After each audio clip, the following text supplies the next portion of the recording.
Hey guys, welcome back to my new blog.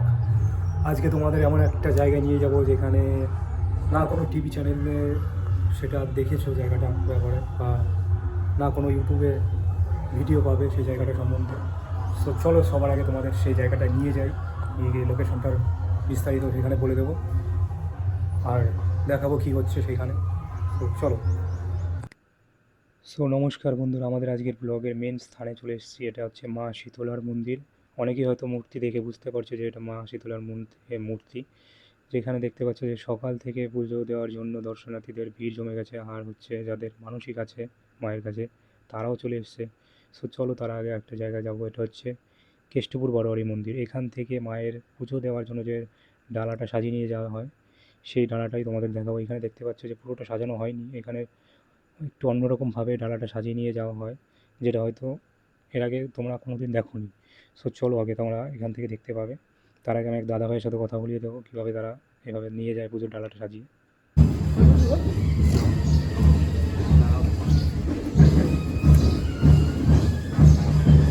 এটার মধ্যে কি ঠাকুর বসানো হবে? ঠাকুর এটা প্রসাদ নিয়ে পুজো দিতে হবে ঠাকুর তলা।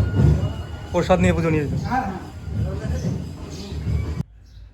সো বন্ধুরা, তোমাদের একটু আগে বললাম না যে এখানে এইভাবে প্রসাদের ডালাটা সাজিয়ে ওই মা শীতলার মন্দিরে নিয়ে যাওয়া হয় পুজো দেওয়ার জন্য। এটা হচ্ছে বারোয়ারি থেকে হয়, যেটা কেষ্টপুর বারোয়ারি মন্দির।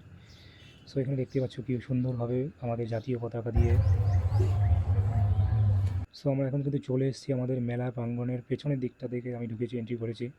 এখানে হচ্ছে মেলার যে জিনিসপত্রগুলো থাকে, খেলনা, যাই হোক, এটা হচ্ছে এখনও শুরু হয়নি মেলা এখানে। যা হচ্ছে এখন পুজোর ওই সাইডটায় লোকের প্রচণ্ড ভিড়।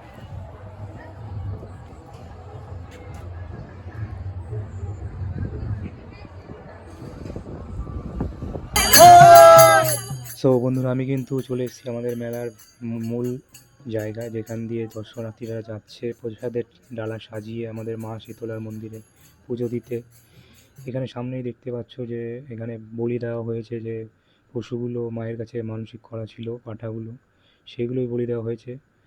সো চলো আমরা একটু এখান থেকে এড়িয়ে যাই, এটা আমার এই ভিডিওতে ব্লার করে দেওয়া হয়েছে তার কারণে। সো আমি ভাবছিলাম এইখানে কারো কাছ থেকে জিজ্ঞেস করে নেবো যে এইখানটার পুজোটা সম্বন্ধে কী বিস্তারিত। বাড়ি হচ্ছে আনোখাল কবিরপাড়া। আমাদের হচ্ছে একবার মায়ের মায়ের সব বেরিয়েছিল বলে, সেই থেকে বাবা ঠাকুর দ্বারা সবাই এই বছরে এইখান থেকে জল নিয়ে গিয়ে ভালো হয়েছিল বলে সেইখান এই জন্যে প্রত্যেক বছর আমরা এই পুজোটা দিই। কিসের পুজো? শীতলা মায়ের পুজো। শীতলয় মায়ের। আর এখানে এই যে পাঁঠাগুলো কি স্নান করি এইখানটায়, মানে বলির জন্য নিয়ে যাওয়া হয় নাকি? হ্যাঁ হ্যাঁ, এখান থেকে বলির জন্য যার যেটা মানত করে যার- যেটা পায়, সেই জন্য তারা মায়ের পুজো দিয়ে দেয়।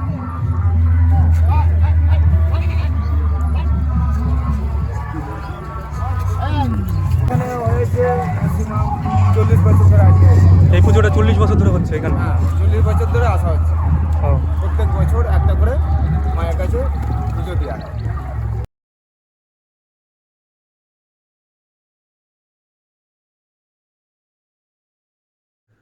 সো গাইস, দেখতে পাচ্ছি যে এখানে এইভাবে যাদের মানসিক আছে তারা এখানে স্নান করে গন্ডি কেটে অনেকে যায় মায়ের কাছে।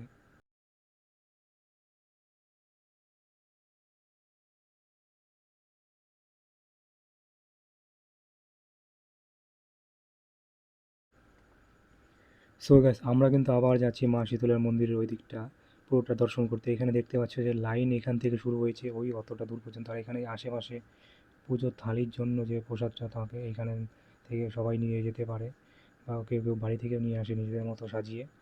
সো এখানে প্রচণ্ড লাইনের এত ভিড় এই রোদের মধ্যে, কিন্তু মায়ের এত জাগ্রত দেখেই সবাই এখানে এসে ভিড় করে, মার কাছে মানত করে।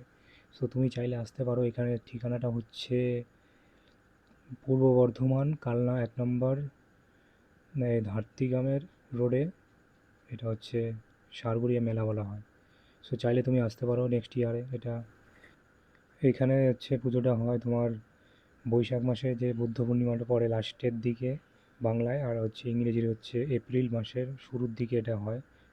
সবাই খেয়াল রাখবে যে বুদ্ধ পূর্ণিমাটাতেই এই পুজোটা হয়, যেটা হচ্ছে অনেকেই তারকেশ্বর যায় যে বুদ্ধ পূর্ণিমায়, সেটাতেই পুজোটা হয় এখানে। সো সব কিছু জেনে গেলে নেক্সট ইয়ার আসা চাই অবশ্যই আমার মতো এইখানে মায়ের দর্শন করতে। সো এখানে দেখতেই পাচ্ছ চারিদিকে শুধু দর্শনার্থীদের ভিড়, যেখানে মা শীতলার পুজো দেওয়ার জন্য লোকজনের প্রচণ্ড ভিড় হয়ে থাকে। সো এখানে লাইনটা ওইখান থেকেই এতটা দূর চলে এসছে মায়ের মন্দিরের সামনে। সো এখানে বাতাসা হরিণুত ছেটানো হচ্ছে, দেখতেই পাচ্ছ এখানে সবাই নিচ্ছে প্রসাদ হিসাবে মায়ের মানসিক যাদের আছে বাতাসা হরিণুত সবাইকে দেওয়ার জন্য সেটাই করা হচ্ছে। সো এটা হচ্ছে একটা বাঙালিদের ট্রেডিশন, যেটা কীর্তন বা হরিণুটে দেওয়া হয়। সো অনেকে জানো হয়তো, অনেকে জানো না, সো তাই বলে দিলাম। চলো আমরা একটু ঘুরে ঘুরি করে দেখি। সো যেমনটা বলছিলাম বন্ধুরা, কেষ্টপুর বারোয়ারি মন্দির থেকে যে পুজোর ডালাগুলো সাজিয়ে নিয়ে যাওয়া হয় মা শীতলার মন্দিরে, সেটা কিন্তু সাজিয়ে সবাই খুব আনন্দের সাথে বেরিয়ে পড়েছে। এখানে দেখতেই পাচ্ছ সন্ধ্যে সন্ধ্যে টাইমে এটা হচ্ছে। ওই যে সামনে আসছে, তার পেছনে আসছে বাজনার দল। সো দেখতে থাকো, এনজয় করতে থাকো। আর যদি নতুন হয়ে থাকো অবশ্যই ভিডিওটাকে লাইক করে কমেন্ট করে দিও কোথায় ভালো লাগলো তোমার এই ভিডিওটা। আর যদি কোনো ভুল ত্রুটি হয়ে থাকে অবশ্যই সেটাও কমেন্টে জানিয়ে দিও। আর সাপোর্টটা অবশ্যই করে দিও সাবস্ক্রাইব করে। চলো।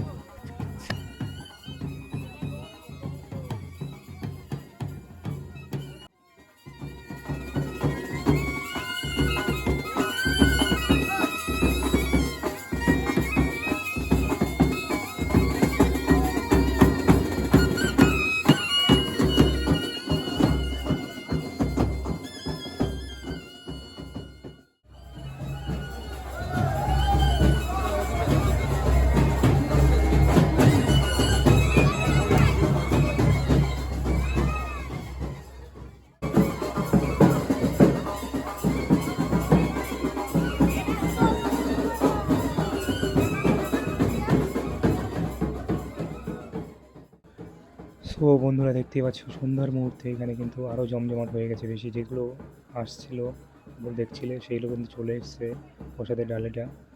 এখান থেকে নিয়ে যাওয়া হবে প্রসাদগুলো বার করে মায়ের কাছে পুজো দেওয়ার জন্য। দেখতে পাচ্ছ মায়ের কাছে এখন সন্ধ্যা আরতি হচ্ছে আর দর্শনার্থীদের ভিড় চলেছে। সো চলো আমরা আগে একটু মায়ের দর্শন করে আজকে এই ভিডিওটা এদিকেই সমাপ্ত করতে হবে। আমাকে খুব সুন্দর লাগছে। যদি তোমাদের কোনো মানসিক থাকে নেক্সট ইয়ার আসতে পারো, সময় তারিখ সব কিছু বলে দেওয়া হয়েছে। আর ভিডিওটা যদি ভালো লেগে থাকে অবশ্যই লাইক কমেন্ট শেয়ার করে দিও। Thanks for watching.